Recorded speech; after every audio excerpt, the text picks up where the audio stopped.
Yo, how's it going, everybody? My name is Durzo, and welcome back to Season 3 of Durzo Digs in the Twilight Forest. Today, we are back. Last episode, we obtained our first Twilight Forest trophy, so now we have a Naga head. Pretty nice. Today, I've got quite a few things that I want to do, so first off, we are going to go ahead and grab one of every color wool.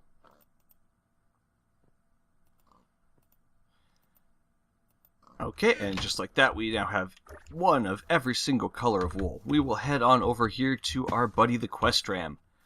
The Questram, 70 hit points, and he's too big for the box in his little preview up there. Alright, so he will pretty much chase around wool. As you can see, if I kind of come back this way, he doesn't really chase it, I should say. He just follows it. If I don't have wool in my hand, he kind of just looks around again. If I bring it up, apparently, it only works the first time. Alright, either way, once we take the Questram here, if we give him one of every single color of wool, all 16, he will give us a prize. And we want that prize because it is free stuff that we didn't have to do that much work for. Now I have all of the dyes. I did not initially when we tried to come out here, and it was a bit of an issue.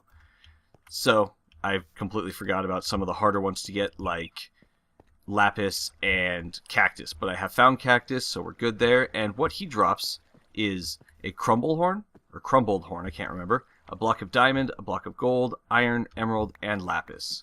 So we get one of each. It is a crumble horn. And the crumble horn does some cool things. If we take it over to, let's see, I don't remember if it works on the mossy or not. Let's try it.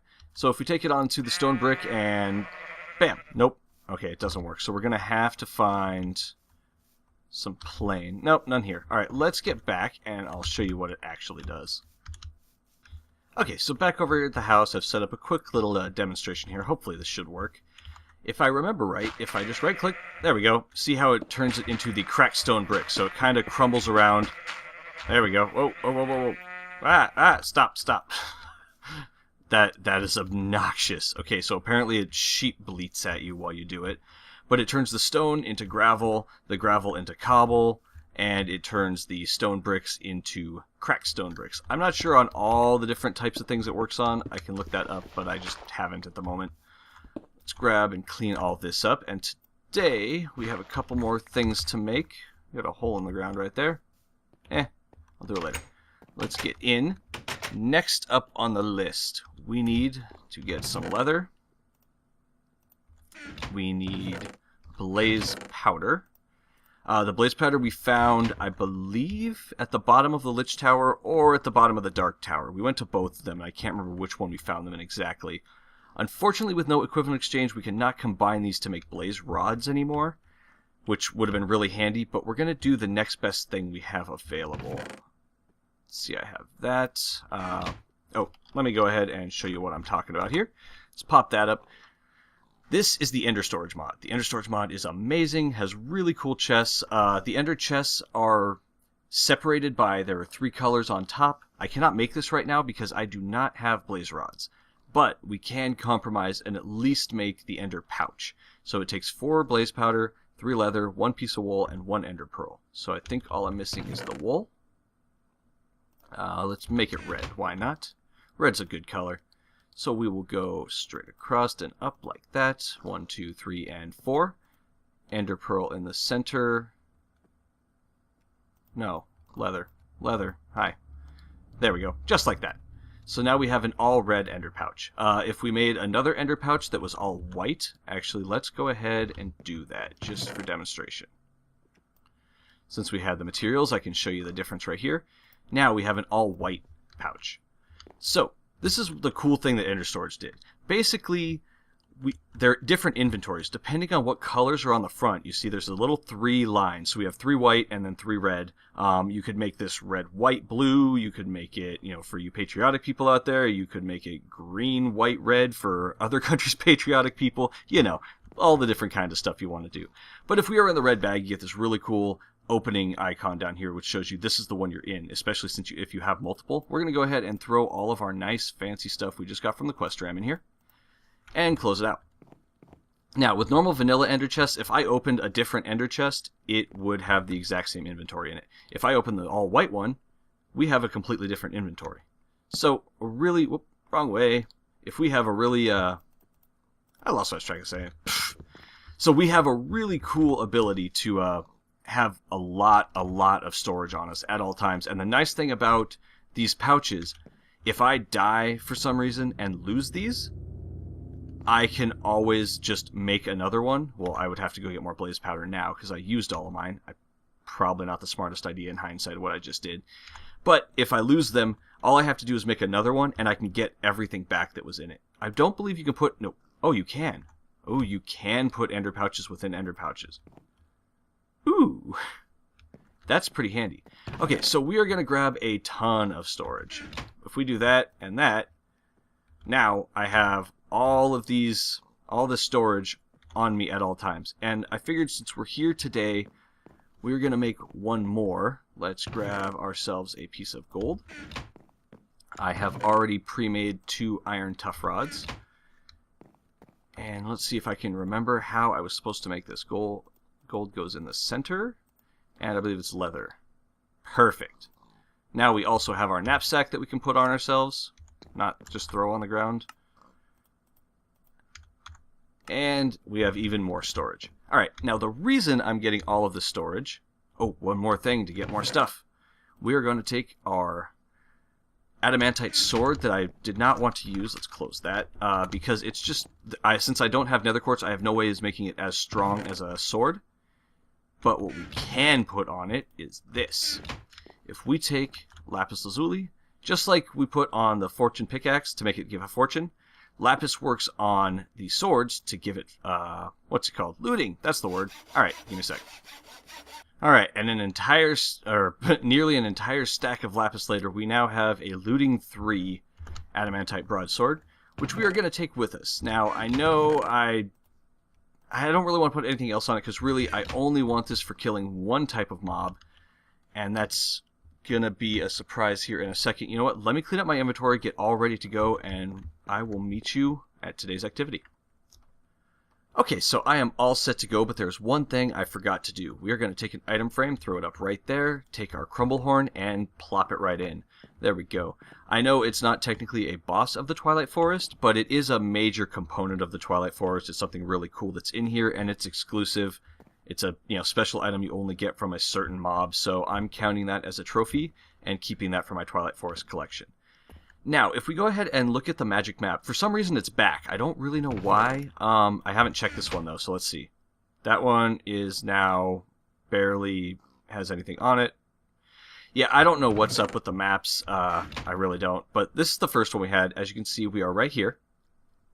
We are today going to be heading to one of the underground dungeons.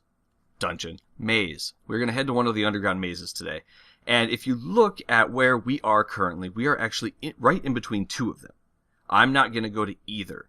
The issue with the underground dungeons is there are small trap areas, which I believe we heard in the 2nd episode blow up just because we were in the area and the mob spawned. So we are going to head over to this one. So we're a little bit of ways away, not too far. I actually had to move quite a ways back to actually get myself to not be covering it on the map there. But let's go ahead, let's see, we got this first, so might as well. Free stuff, right? Anything good? We have chicken. Ink is really hard to get, and pretty much nothing else we need at the moment. So we'll just take the essentials. There we go. Let's head on over. These are the underground labyrinths. Mazes, I'm not entirely sure on the official name. I should look it up. Yeah, we'll call them both, because I'm just going to differentiate between them the same way. So in here, we have the entrance. They're always under a hut like this, big dirt hut. And they're usually always in plains, I believe. Let's double check. Yeah, I don't see one on here that is not in a plains. Look at the taint spreading. Look at that. Huh. I think that's taint, at least. I don't know why that just started turning purple all of a sudden. Weird. Okay. So we're going to head down. Now, these things are pretty dangerous. There's a good chance we'll die here, and this could take more than one episode. I'm not entirely sure.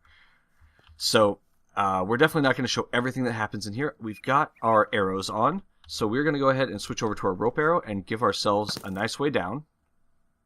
That was a rope arrow. Weird. Huh. Okay. Well, that works. I believe I can still climb this, right? Yeah, okay, good. Now we have a way out. And we can make our way down and hopefully not die. Let's shoot some light down there because we have the capabilities. We might as well use the distance. It's much safer out here. Alright, and we have all of our gear up. I've brought a bunch of different arrows. And let's see how bad this is. Okay, so right now, it's pretty calm. We are going to go ahead and just block this off. Oh, something's already coming. I hear bad stuff already. Now, the nightmare here is poison spiders, actually. Right there, I see them. They suck. They're so annoying. And then those cow sounds you hear, those would be minotaurs. Those guys are pretty brutal as well. Can I get rid of you? There. Good. Okay. So, really, this would be a minotaur right here. Let's go ahead and let just him in so I can demonstrate what he is like. Alright, come on. There you go. Good job, buddy. Alright, let's do that. So they got cow heads, golden axes. They have 30 health. They are pretty tough. They deal quite a bit of damage when they hit you, and they have kind of a charge-up attack. So if maybe I can show you the charge-up attack if I run up here and do that. Oh, nope. Dang. Alright, let's just kill him. I wasn't able to get that charge-up attack quite visible there. As you see, we got a bunch more here. We have some, what do we got back there? Let's see what that is. So the areas that I talked about before, why we're not going next to our base, it looks like, so there's a chest in there, and a lot of times in there they will have pressure plates, or a tripwire, I can't remember which. Ooh, those aren't good. Hate those things. Alright, let's switch to normal arrows. Because these slime guys, let's see, that is a slime beetle. Yeah, they deal quite a bit of damage too. Alright, really, ultimately, I've gone through this in past seasons, and you've seen a lot of me running around and fighting stuff. And I usually just do a montage of it. I'm going to continue that again today. I'm probably not going to show as much of the maze. I'll show you points of significance, and I'll show you pretty much any time I get loot, because that's really what I'm down here for. There's a couple of loot items that I really want that I currently don't have. So any of those kinds of things will be shown in the speed up. Other than that, just assume I was running through and killing things and almost dying. And I'll show you if anything really exciting happens.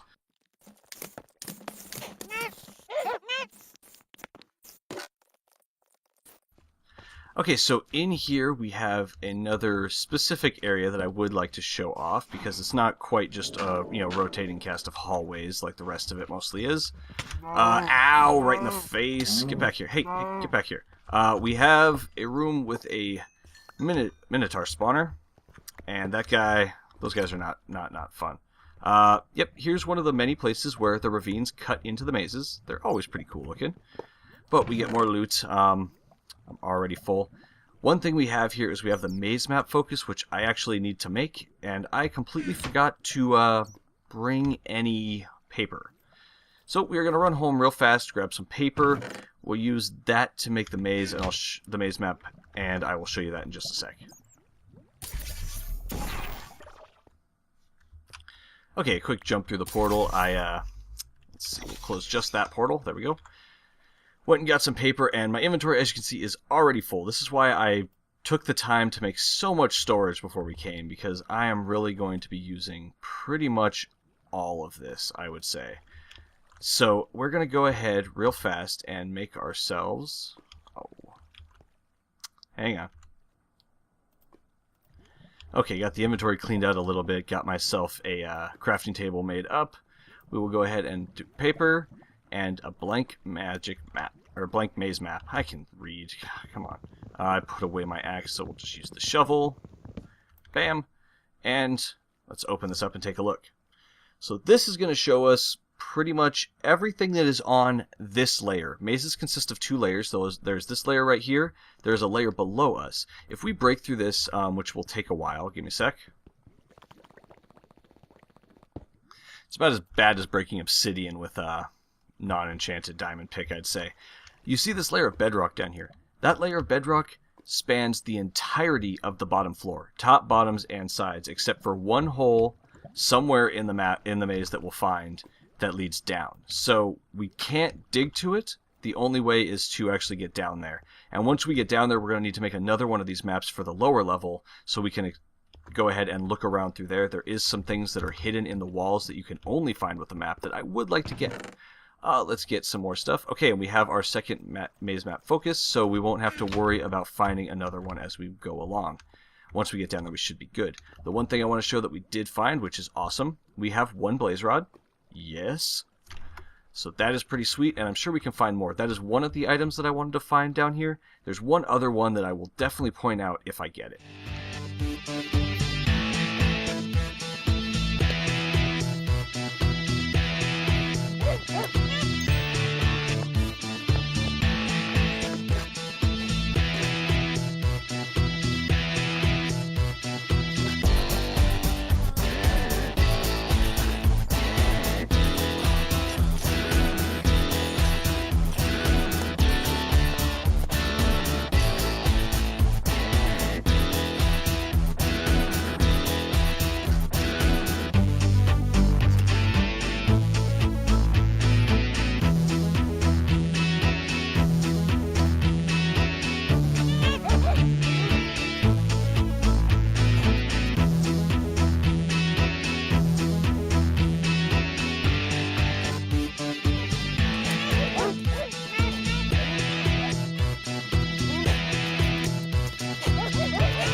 Okay, so I've gotten everything pretty much lit up and good to go along here. This is the entrance to the lower level. Yeah, everything's all lit up. Okay, good. We are safe. As you can see up here, we have a lot of chests that were around. These little red dots are the lava pillars you see. The little blue dots are the water. So nothing too fancy up here. I think I showed off pretty much everything that was important. There, that's the water one. Alright, let's go ahead and take a look down. We are not actually going to head down today. Unfortunately, this has taken me, I think I'm at about over, an hour and a half to 2 hours of recording here for this episode. So I am going to take a break myself, and we will cut this episode here, and we will come back next time to take on the bottom part of the maze. This is going to be bad. Alright guys, well thank you very much for watching. We will pick up from right here next time, and we will see what's down below. Hit that like button if you enjoyed yourself. If you haven't, hit that subscribe button. I really appreciate it. If you have, thank you very much. Other than that guys, I will talk to you later. Have a good one. See ya.